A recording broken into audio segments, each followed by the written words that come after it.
आज पूरी दुनिया की धड़कनें एक बहुत ही सक्रिय समुद्री रास्ते पर टिकी हैं। एक ऐसा रास्ता जिसकी चौड़ाई सबसे पतली जगह पर महज 21 नॉटिकल मील यानी कि तकरीबन 39 किलोमीटर है। लेकिन अगर यह रास्ता बंद हो जाए तो दुनिया भर की गाड़ियां यहीं रुक जाएंगी, फैक्ट्रियों में ताले लग जाएंगे, ग्लोबल इकोनॉमी धड़ाम से गिर जाएगी। हम बात कर रहे हैं हॉर्मुज स्ट्रेट की। आज जुलाई 2026 में इस इलाके में तनाव अपने चरम पर है। भले ही युद्ध थम चुका है लेकिन तनाव तो है। अमेरिका और ईरान के बीच चल रही तनातनी युद्ध के हालात ने इस रास्ते को लगभग चोक करके रख दिया है, क्योंकि बातचीत चल रही है लेकिन बयान अभी भी जारी हैं। देखिए, आज वीडियो में मैं आपको हॉर्मुज स्ट्रेट का हर एक लेटेस्ट अपडेट दूंगी। वहाँ के हालात क्या हैं, कितने जहाज वहाँ फंसे हैं, सब कुछ इस वीडियो में बताऊंगी, इसलिए लास्ट तक ज़रूर बने रहिएगा। नमस्कार, आपके साथ मैं पल्लवी रविंदर सिंह। ज़रा सोचिए, आप समुद्र के बीच फंसे हुए हैं, विशाल जहाज़ के आप कप्तान हैं। आपके जहाज़ में करोड़ों डॉलर का कच्चा तेल जो है वो भरा हुआ है, लेकिन आप अपने जहाज़ को आगे रत्ती भर नहीं बढ़ा सकते। आपके रडार पर एक तरफ ईरान की नेवी की मिसाइलें तैनात कर दी गई हैं, तो दूसरी तरफ अमेरिका के युद्धपोत तैनात हैं जो कभी भी हमला कर सकते हैं। एक छोटी सी चिंगारी और सब कुछ खाक हो जाएगा चंद सेकंड में, क्योंकि आपके जहाज़ पर बहुत बड़ी मात्रा में तेल है। हॉर्मुज स्ट्रेट समुद्री रास्ते ने पूरी दुनिया को बंधक बना दिया है। 400 से ज़्यादा जहाज समंदर में लंगर डाले हुए हैं, खौफ में अपने आगे बढ़ने के आदेश का इंतज़ार कर रहे हैं। दुनिया की इकोनॉमी एक बताया जा रहा है टिकिंग टाइम बॉम्ब पर इस वक्त बैठी हुई है। ईरान और अमेरिका के बीच चल रही इस चेस गेम में कच्चे तेल और एलएनजी की सप्लाई कैसे घुट रही है, और कतर के बंद कमरों में जो पीस डील पर मोलभाव चल रहा है, क्या वह हमें तीसरे विश्व युद्ध से बचा पाएगा? इस समय वहाँ असल हालात क्या हैं? रोज़ाना कितने जहाज़ वहाँ से गुजरते हैं? क्रूड ऑयल और एलएनजी की सप्लाई का क्या डील है?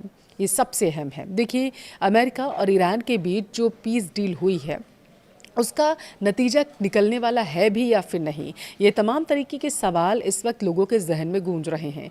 स्थिति को समझने से पहले इसकी अहमियत कितनी है हमें वो समझना होगा। स्ट्रेट ऑफ हॉर्मुज फारस की खाड़ी को ओमान की खाड़ी और अरब सागर से जोड़ता है। इसके उत्तर में ईरान है, दक्षिण में ओमान है और संयुक्त अरब अमीरात। खाड़ी देशों जैसे कि सऊदी अरब, इराक, कुवैत, यूएई का ज़्यादातर तेल इसी रास्ते से दुनिया भर में जाता है। अगर हम 2025-2026 के ताज़ा जो आंकड़े आए हैं उनकी मैं अगर बात करूं तो संकट से पहले रोज़ाना तकरीबन 2 करोड़ यानी कि 20 मिलियन बैरल कच्चा तेल और पेट्रोलियम प्रोडक्ट्स यहीं से गुजरते थे। यह पूरी दुनिया के समुद्री तेल व्यापार का लगभग 25% हिस्सा है। इसके अलावा दुनिया का 20% लिक्विफाइड नेचुरल गैस यानी कि एलएनजी भी इसी रास्ते से गुजरता है। इसे आप दुनिया की एनर्जी भी कह सकते हैं। देखिए, दिक्कत यहाँ पर यह है कि जहाज़ों के आने जाने के लिए जो शिपिंग लेन है वह सिर्फ 2 मील चौड़ी है। यानी अगर किसी ने इस सक्रिय रास्ते पर कब्जा कर लिया या माइंस बिछा दी, विस्फोट हुआ, तो पूरा ग्लोबल ट्रेड यहाँ पर ठप हो जाएगा। और 2026 में बिल्कुल यही डर सच भी साबित हुआ था कुछ समय के लिए। अब आते हैं मौजूदा हालात पर। देखिए, 2026 में अमेरिका और ईरान के बीच भड़के संघर्ष के बाद हॉर्मुज में रेड अलर्ट जारी कर दिया गया था। ईरान की जॉइंट मिलिट्री कमांड ने एक बहुत ही सख्त चेतावनी दी थी। ईरान ने साफ कह दिया था कि जो भी ऑयल टैंकर इस रास्ते से गुजरेगा उसे सिर्फ ईरान के बताए गए स्वीकृत रास्तों से ही जाना होगा। अगर किसी जहाज़ ने ईरान के बनाए नियमों को तोड़ा तो उसे फोर्सफुल रिस्पॉन्स का सामना करना पड़ेगा।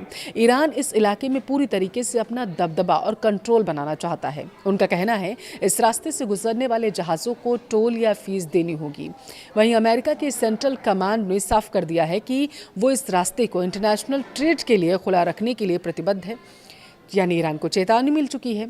एक तरफ ईरान की धमकियां, दूसरी तरफ अमेरिका की नेवी की गश्त, दोनों के बीच यह रास्ता एक वॉर जोन जैसा बन चुका है। वो इस तनाव के बीच जहाज़ों की आवाजाही का क्या हाल है? डेटा बहुत कुछ चौंकाने वाले रास्ते बता रहा है। देखिए, सामान्य दिन की अगर बात करें, इस संकट से पहले रोज़ाना औसत 60 से 100 से ज़्यादा कॉमर्शियल जहाज़ और सुपर टैंकर यहाँ से सुरक्षित तरीके से गुजरते थे। अब आज की तारीख में ये संख्या गिरकर महज 20 से 30 हो गई है, यानी ट्रैफिक में भी भारी गिरावट आई है। तकरीबन 485 जहाज इस रास्ते के बाहर समंदर में लंगर डाल के अभी इंतजार कर रहे हैं। उन्हें अंदर जाने में डर लग रहा है। जो जहाज अंदर जा भी रहे हैं उनमें से ज़्यादातर या तो ईरान से जुड़े हुए डार्क फ्लीट के जहाज हैं या फिर सैटेलाइट ट्रैकिंग बंद करके छुपते छुपाते वो निकलते हुए नजर आ रहे हैं, या फिर वो जहाज हैं जिन्हें ईरान ने अपनी मंजूरी दे रखी है। अब इसका सीधा असर इंश्योरेंस कंपनियों पर भी पड़ रहा है। इस रास्ते से गुजरने वाले जहाज़ों का वॉर रिस्क प्रीमियम जो है सामान्य से 8 गुना ज़्यादा बढ़ चुका है। जो बड़ी शिपिंग कंपनियां हैं उन्होंने डर के मारे इस रास्ते को छोड़ दिया। वो कैप ऑफ गुड होप का लंबा रास्ता ले रही हैं। इससे जहाज़ों को 12 से 14 दिन ज़्यादा लग रहा है और इस बताया जा रहा है कि शिपिंग का खर्च लाखों डॉलर आ रहा है। अगर जहाज़ नहीं जाएंगे तो तेल कैसे पहुंचेगा, अब ये भी सवाल है। और इस सवाल ने दुनिया के बड़े बड़े देशों की रातों की नींद को उड़ा रखा है। देखिए, सबसे पहले बुरा असर एशियाई बाजारों पर पड़ा है। कैसे, समझिए। भारत की अगर बात करते हैं तो हमारी कुल तेल ज़रूरत का तकरीबन 60% हिस्सा इसी खाड़ी क्षेत्र से गुजरता है। ओमान और कतर से आने वाले LNG पर भी भारत बहुत निर्भर है। अगर यह रास्ता लंबा खिंचता है तो भारत में पेट्रोल, डीजल और गैस की कीमतें आसमान छूने लगेंगी। जापान और साउथ कोरिया की अगर बात करें तो इनके हालात तो और भी ज़्यादा क्रिटिकल हैं, यानी कि बदतर हैं। कैसे, समझिए। जापान का 90% तेल, साउथ कोरिया का 80% तेल हॉर्मुज से ही गुजरता है। अब अगर चीन की बात करें तो चीन का लगभग 40% तेल जो है वो इसी रास्ते से जाता है। हालांकि चीन अभी भी सेक्शंस के बावजूद ईरानी जहाज़ों के जरिए अपना कुछ तेल निकाल ज़रूर रहा है, लेकिन सप्लाई चेन पूरी तरीके से चीन की भी चरमराई हुई है। अब इस रास्ते का कोई ठोस प्लान भी नहीं है। वो क्यों है, आपको समझाते हैं। सऊदी अरब और UAE के पास कुछ पाइपलाइन है जो हॉर्मुज को बाईपास करके तेल समुंदर तक पहुंच सकती हैं, लेकिन उनकी कैपेसिटी बहुत कम है। रोज़ाना जो 2 करोड़ बैरल तेल यहां से निकलता था उसमें तकरीबन 1.4 करोड़ बैरल तेल के लिए कोई भी दूसरा वैकल्पिक रास्ता नहीं है। उसे जहाज से ही जाना पड़ेगा। अब सबसे बड़ा सवाल, क्या इसका कोई तकनीकी समाधान निकल रहा है? देखिए, हाल ही में अगर जून के मध्य में जो बातचीत हुई थी, बात करें तो अमेरिका और ईरान के बीच एक समझौते पर हस्ताक्षर हुए थे ताकि कम से कम इस समुद्री रास्ते को खोला जा सके। ईरान के फ्रीज किए गए 6 अरब डॉलर के फंड्स पर बात हुई। जुलाई 2026 के लेटेस्ट न्यूज़ की अगर हम बात करें तो कतर की राजधानी दोहा में अप्रत्यक्ष बातचीत चल रही है। अमेरिकी राष्ट्रपति डोनाल्ड ट्रंप ने हाल ही में बयान दिया था कि बातचीत बहुत अच्छी है और हम ईरान के साथ अच्छे से आगे बढ़ रहे हैं। अमेरिका की तरफ से डोनाल्ड ट्रंप के दूत स्टीव विटकॉफ और जेरेड कुशनर मध्य पूर्व में मीडिएटर की भूमिका निभा रहे हैं, लेकिन ज़मीनी हकीकत थोड़ी अलग है। समझाती हूँ कैसे। ईरान अपने रुख पर बहुत सख्त है। ईरान की कूटनीति यह है कि जब तक अमेरिका पूरी तरीके से उनकी शर्तें नहीं मानता तब तक वो हॉर्मुज पर अपना कंट्रोल कम नहीं करेगा। ओमान ने सुझाव दिया था कि जहाज़ों के लिए एक सुरक्षित सदर्न रूट जो है वो बनाया जाए। ओमान की सीमा में हो, लेकिन ईरान ने इसे खारिज कर दिया था।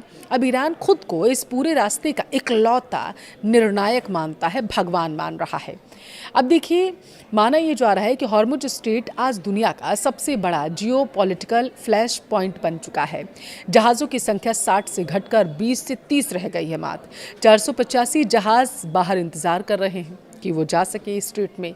कतर में बातचीत की टेबल पर क्या तय होगा, यह न सिर्फ अमेरिका और ईरान का भविष्य तय करेगा बल्कि यह भी तय करेगा कि आपके और हमारे घर में पेट्रोल और गैस किस भाव में मिलेगा। ईरान की ताज़ा चेतावनी के बाद आने वाले कुछ दिन बहुत ही क्रिटिकल होने वाले हैं। हॉर्मुज स्ट्रेट आज सिर्फ मैप पर मौजूद एक नीली लकीर नहीं रह गया, यह दुनिया की इकोनॉमी की सांस नली बन चुका है। कतर के आलीशान और ठंडे कमरों में बैठे जो विशेषज्ञ हैं वो क्या फैसला लेंगे, उसका सीधा असर तपते समुंदर में फंसे उन जहाज़ों के क्रू मेंबर्स पर भी पड़ेगा। और सबसे उससे भी बड़ा अगर हम देखें तो असर जो है आपकी और आम लोगों की जेब पर पड़ेगा। अगर अमेरिका और ईरान की तनातनी लंबी खिंचती है तो पेट्रोल, डीजल और गैसों के दामों में आग लग जाएगी। उनके दाम कोई रोक ही नहीं पाएगा। हॉर्मुज या सस्पेंस अभी जारी है। क्या अमेरिका अगले कुछ दिन जो शांति को लेकर वार्ता चल रही है उसमें ईरान को झुका पाएगा, या ईरान अपनी शर्तों पर दुनिया को तेल के लिए तरसा देगा? इस जियोपॉलिटिकल गेम में ऊंट किस करवट बैठेगा, आपको क्या लगता है? हमें कमेंट करके ज़रूर बताएं।